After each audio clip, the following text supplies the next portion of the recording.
G'day. Why do we invest into shares? Well, look, we're in the midst of right in the middle of the reporting season, so a lot of the companies are coming out right now and they're reporting what happened for last financial year. So you would have noticed in the media that a lot of companies are coming out, and CBA Bank did it a couple of days ago, and they reported a staggering $9 billion profit, or just over $9 billion, and that was up 5% from the previous years.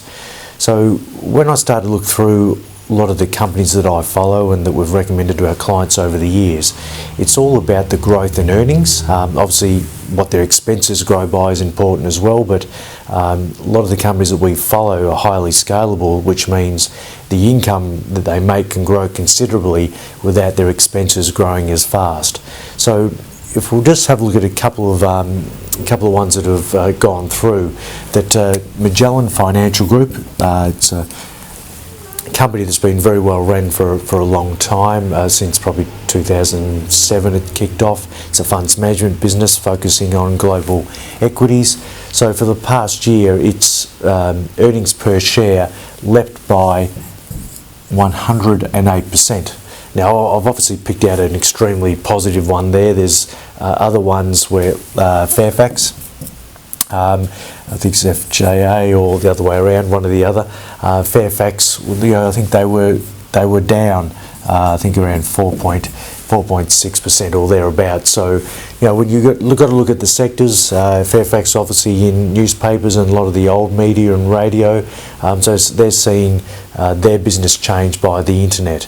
Another one that we follow is GBST. GBT's the code, and it's in financial software. So again, a type of business that's highly scalable. They develop their software and they build it up, and their earnings for the year on a per share basis is up 52%. So we can see, one of the reasons of why I love the share market and love investing into companies is their ability to grow their earnings well in excess of, in these cases, well in excess of inflation, which is generally between 2 and 3%, and that's really what we're chasing. We want to grow, our asset bases by more than inflation, because if we don't, and we're just investing into a term deposit, and keep in mind a term deposit now, a 5-year term is around 3.1%. So if inflation's running at 2 to 3%, our money's really not moving forward too fast, particularly if we've got to pay some tax on that as well. So our money's really just going nowhere fast. But where you've got the opportunity to invest into businesses that are growing their revenues by 52 or a very staggering 108%, this is where, if the income goes up, it's the income that helps value these businesses, and that means their share prices over the longer term will go up. Obviously you've got to pick the markets, but that's where getting advice is sometimes very important.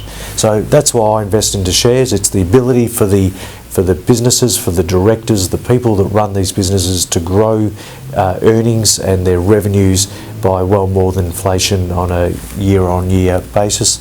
A great one to have a look at is CSL, and that's been doing that for the last 21 years and growing its revenues substantially over that time, and that's turned a $2.40 stock, which they've had a few share splits, but up to an equivalent of $270 per share if we look at it on a per share basis. So some great stories out there. Of course, it's the share market. There's some horror stories, but that's where it pays to get advice. Thanks for listening.